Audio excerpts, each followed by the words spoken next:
This video is sponsored by BuyMode mobile app. இது Google play store and app ஸ்டோரில் அவைலபிளாக இருக்குது. இதை டவுன்லோட் பண்ணி க்ராசரி திங்ஸ் பர்ச்சேஸ் பண்ணிக்கலாம். அதர் வெப்சைட்ஸ் கம்பேர் பண்ணுறப்போ BuyModeல லோ ப்ரைஸாக தான் இருக்கும். ஸோ டவுன்லோட் பண்ணி பர்ச்சேஸ் பண்ணி மணி சேவ் பண்ணிக்கோங்க. இந்த வீடியோவில் ராமேஸ்வரம் நாங்கள் லாஸ்ட் வீக் போன ட்ரிப் பற்றி தான் சொல்ல போகிறேன். ராமேஸ்வரம் வந்து ராவணனை கொன்னதுக்காக அவரோட பாவத்தை போக்குறதுக்கு ராமேஸ்வரத்தில் ஒரு சிவபெருமானை வச்சு வழிபட்டிருக்காரு. அதனால் அந்த தண்ணியில் போய் குளிச்சுட்டு வந்தோம் அப்படின்னா நம்மளோட பாவங்களும் போகும். அதனால தான் நம்ம எல்லோரும் ராமேஸ்வரம் போவோம். இந்த இமேஜில் இருக்கிற உட்கார்ற மாதிரியெல்லாம் வச்சுருக்காங்களோ அங்கே வச்சு தான் நாங்கள் வந்து திதி கொடுத்தோம். அது ஒவ்வொரு ஐயரை பொறுத்து ஒவ்வொரு அமௌண்ட்டு கேட்டாங்க. ரொம்ப கம்மியானா 600லேருந்து காய்கறி வச்சு இந்த மாதிரி நிறைய விதமாக பண்ணுறாங்க. நமக்கு எது அஃபோர்டபுளோ அதை நம்ம பண்ணிக்கலாம். அதை பண்ணிவிட்டு அக்னி தீர்த்தத்தில் குளிச்சுட்டு கடலில் அக்னி தீர்த்தம், அதுக்கப்புறமா கோயிலுக்குள்ளே போய் 22 தீர்த்தங்கள் குளிச்சுட்டு ஈரம் இல்லாமல் தான் உள்ளே போக விடுவாங்க. ஈர துணியோடு உள்ளே போக விட மாட்டாங்க. ஸோ போகிறவங்க ட்ரெஸ் எடுத்துகிட்டு போய்க்கோங்க.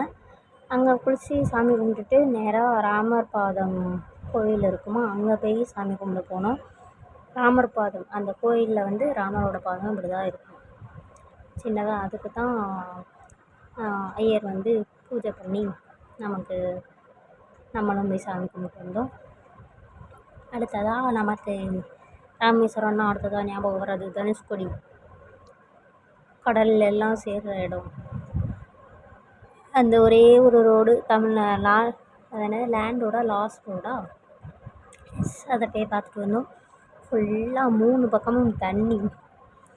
அதை பார்த்துட்டு வரையில் பாதி அழிஞ்ச தனுஷ்கோடி அந்த சர்ச்சு, பாதி அழிஞ்சு போயிருந்த சர்ச்சு எல்லாத்தையும் பார்த்து அங்கே இருக்கிற கடைகளெல்லாம் பார்த்துட்டு வந்தோம். அடுத்ததாக ஒரு முக்கியமான ப்ளேஸ், கண்டிப்பாக ராமேஸ்வரம் போகிறீங்கன்னா அந்த லைட் ஹவுஸ் மிஸ் பண்ணிடாதீங்க. மேலே போய் பார்த்திங்கன்னா செம்ம வியூவாக இருக்குது. அதுவும் மேலே போகிறதுக்கு லிஃப்ட் வேறு வச்சுருக்காங்க. அதனால் போகிறதுக்கு மட்டும் உள்ளே போகிறதுக்கு 10 ரூபாய் என்னமோ என்ட்ரி சார்ஜு, அது மட்டும்தான். அதுக்கு நமக்கு லிஃப்ட்டில் கீழேருந்து மேலே கூப்பிட்டு போயிட்டு திரும்ப அவங்களே ஒரு 5 நிமிஷம் 10 நிமிஷம் தான் கேப்பு, திரும்ப வந்துடலாம். அதுக்கு மேலே அங்கே போட மாட்டாங்க. லாஸ்ட்டாக பார்த்தது தான் நம்ம அப்துல் கலாமோட நினைவிடம். செம்ம பிளேஸு. ராமேஸ்வரம் போனீங்கன்னா அந்த பிளேஸுக்கு போகாமல் வரவே கூடாது. அப்படி ஒரு ஒர்த்தான பிளேஸ். அப்துல் கலாமோட இமேஜஸ் அப்படியே தத்ரூபமாக வச்சுருந்தாங்க. அவர் விளாண்டது, சின்ன பிள்ளைங்களோட இருந்திருப்பார்ல, அந்த விளாண்ட மாதிரி கூட அவர் அந்த பிள்ளைங்களோட இருந்த மாதிரி படித்த மாதிரி, அவரோட புக்ஸு, அவர் லாஸ்ட்டு ட்ரிப்பில் கொண்டு போன அவரோட திங்ஸு எல்லாமே வச்சுருந்தாங்க.